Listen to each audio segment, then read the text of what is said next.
ఏ నా ముద్దుల పెండ్లామా దా గిదే మన గడి. ఏమైందే? వరసకి సవత అవుతుంది, పిలిస్తే అక్క అవుతుంది. గతి రావాలే, ఆరతి పెట్టాలే, గప్పుడు అడుగు పెడతా. హెట్ ప్యాంట్ ఛత్. అసలు శిశుల దొరతనం గిదేనే.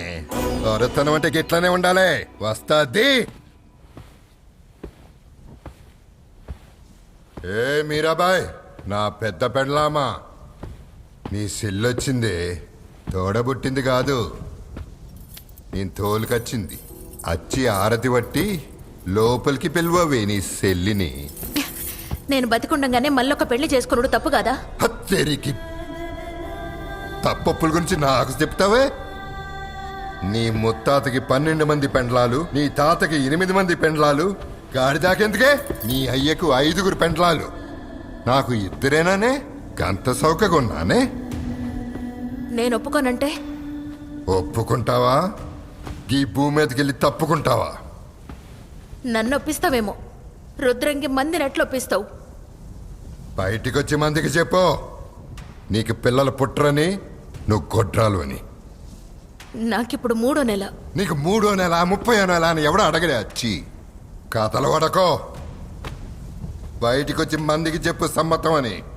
నాలో ఉన్న అసలీ భీమరావు బయటికి వచ్చే వరకు సంజే.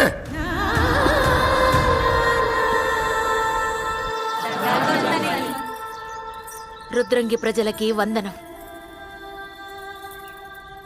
దొరకి వారసత్వం లేకుంటే నా లెక్కే రుద్రంగి కూడా గొడ్రాలైతది.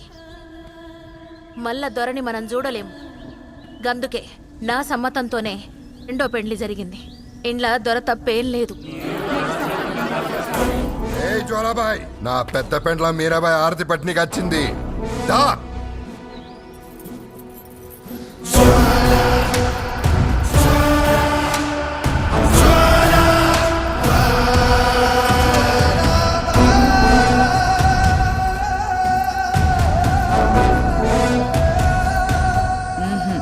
మళ్ళేమాయా? కాలు కింద పెడితే చెప్పుకి మಣ್ಣంటుతుంది. ఏయ్ దొరా మరిగి చెప్పుకి విన్నారే?